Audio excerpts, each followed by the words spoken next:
বিরতির পর স্বাগত। এবার পশ্চিমবঙ্গের দিকে নজর রাখতেই হচ্ছে, কারণ নিয়োগ দুর্নীতি মামলায় তৃণমূলের বেশ কয়েকজন নেতার বিরুদ্ধে আঙুল উঠেছে। অন্যদিকে নিয়োগ দুর্নীতি মামলার তদন্তে ফের সক্রিয় হয়েছে সিবিআই। এই মামলায় জিজ্ঞাসাবাদের জন্য আবারও তলব তৃণমূল নেতা বিভাস অধিকারীকে। সকাল 11টা নাগাদ নিউ টাউনের সিবিআই দফতরে এসে পৌঁছান বিভাস অধিকারী। নিয়োগ দুর্নীতি মামলায় ধৃত কুন্দল ঘোষকে জিজ্ঞাসাবাদ করে বিভাস অধিকারীর নাম পেয়েছে তদন্তকারীরা। তারপরেই কিন্তু বিভাস অধিকারীকে জিজ্ঞাসাবাদ করা হয়। তবে এই পুরো জিজ্ঞাসাবাদ এবং এই তলবকে কেন্দ্র করে কি বলছেন তৃণমূল নেতা বিভাস অধিকারী, শোনাচ্ছি। এটা প্রাইমারি রিক্রুটমেন্ট কেসের জন্য ডাকা হয়েছে। অ্যাকচুয়ালি যত মনে হচ্ছে আজকে সাক্ষীর জন্যই ডাকা হয়েছে উইটনেস। এর আগেও যারা উইটনেস দিতে চেয়েছিল তাদেরকে এখান থেকে কোর্টে নিয়ে যাওয়া হয়েছিল, কনসার্ন কোর্টে। সম্ভবত আজকে কোর্টেই ওকে নিয়ে যাওয়া হবে উইটনেসের জন্য। আরও কিছু যদি জিজ্ঞাসাবাদ থাকে সেটা করবে, জিজ্ঞাসাবাদ না হওয়া পর্যন্ত বোঝা যাচ্ছে না। আজকে কি জিজ্ঞাসাবাদের জন্য ডাকা হয়েছে নাকি? মোস্ট প্রবাবলি বলেনি খুলে, কিন্তু উইটনেসের জন্যই ডাকা হয়েছে বোঝা গেল। এগুলো যা ও এক্সপ্লানেশন আগে করে দেওয়া হয়েছে। হ্যাঁ, যেহেতু বিএড কলেজটার অথরিটি ছিল, ইউনিয়নটা চালাতো, স্বাভাবিক কারণে ওর বাড়িতে অনেক কাগজই থাকতে পারে বিএড ডিএলএড রিলেটেড। তো সেই কাগজগুলোই ছিল, এক্সপ্লানেশন এর আগে করে দিয়েছে এবং এজেন্সি ভেরি মাচ স্যাটিসফাইড, এটা বোঝা যায়। সেই কারণেই বোধহয় আজকে উইটনেসের জন্য ডাকা হয়েছে। সৌমিন চ্যাটার্জি।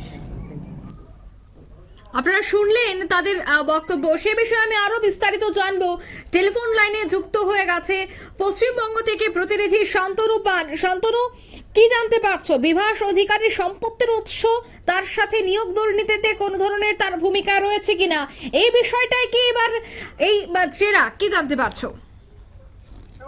জানিয়ে রাখবো যে বিভাস অধিকারী কিন্তু আজকে প্রথম নয়, এর আগেও বেশ কয়েকবার ডাকা হয়েছে সিবিআই দপ্তরে। কারণ রাজ্যে যে নিয়োগ দুর্নীতি মামলা চলছে তা নিয়ে কিন্তু বিভাস অধিকারী সহ তৃণমূল কংগ্রেসের বেশ কয়েকজন নেতা ইতিমধ্যে কিন্তু জড়িত রয়েছে, এমন কিন্তু অভিযোগ করা হয়েছে সিবিআই এর পক্ষ থেকে। এবং সেই সব ব্যক্তিদেরকে সিবিআই এর পক্ষ থেকে বারবার ডাকা হয়েছে। স্বয়ং আমরা দেখেছিলাম যে দলের যিনি সেকেন্ড ইন কমান্ড, তাকেও ডাকা হয়েছিল, অভিষেক বন্দ্যোপাধ্যায়। তিনি কিন্তু গিয়েছিলেন এবং তিনি জানিয়েছিলেন যে নিয়োগ দুর্নীতির জন্য বা সিবিআই এর যে কোনো তদন্তে যাকে যখন ডাকবে, যে তদন্ত সহযোগিতা করা উচিত, সেই মতোই বিভাস অধিকারীকে কিন্তু আবারও নতুন ভাবে ডাকা হলো সিবিআই এর দপ্তরে। মনে করা হচ্ছে যে সিবিআই কিন্তু এই নিয়োগ মামলা নিয়ে দীর্ঘদিন ধরে মাঝখানে বেশ কিছুটা দিন বসে গেলেও আবারও নতুন ভাবে সক্রিয় হয়েছে। মূলত তার যে আয়ের উৎস, সেই আয়ের উৎস কি এবং কি কি কাজ তিনি করেন, সেই যে ডকুমেন্টস রয়েছে, সেই ডকুমেন্টস গুলি নিয়ে তাকে চেয়ে পাঠানো হয় সিবিআই সূত্রে আমরা যেটা জানতে পারছি। তিনি সেই সমস্ত ডকুমেন্ট নিয়ে সকাল 11টা নাগাদ কিন্তু সিবিআই যে দপ্তর রয়েছে নিজাম প্যালেস, সেখানে তিনি কিন্তু পৌঁছান। দীর্ঘক্ষণ ধরে তার সাথে জেরাও চলেছে সিবিআই সূত্রে। আরো জানানো হচ্ছে যে এই সঙ্গে কিন্তু আরো অনেক বড় মাথা রয়েছে, কে কে রয়েছে এবং তার সাথে কার কার যোগ সূত্র ছিল, সেই বিষয়গুলি যেমন একদিকে জানা হয়েছে, পাশাপাশি তার যে দীর্ঘ আয়, সেই আয়ের মূল উৎস কি কি, সেই বিষয়গুলো কিন্তু তার কাছে জানার চেষ্টা হয়েছে।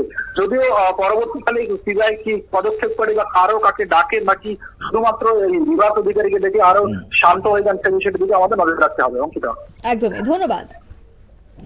আপনারা শুনলেন যে সিবিআই আধিকারিক জিজ্ঞাসাবাদ চালিয়েছে কোন ধরনের যোগ রয়েছে কিনা। কারণ বিভাস অধিকারী নতুন নয়, এর আগেও তাকে একবার জিজ্ঞাসাবাদ করার জন্য ডাকা হয়েছিল, আজ আবারও ডাকা হয়। সিবিআই নজরে কিন্তু এবার রয়েছে বিভাস অধিকারী। তবে এখন দেখার বিষয় আগামী তদন্তে বিভাস অধিকারীর কোনো ভূমিকা রয়েছে কিনা এই নিয়োগ দুর্নীতিতে, সেটাই কিন্তু স্পষ্ট। নিয়ে নেওয়া হবে ছোট্ট একটি বিজ্ঞাপন বিরতি, সঙ্গে থাকুন।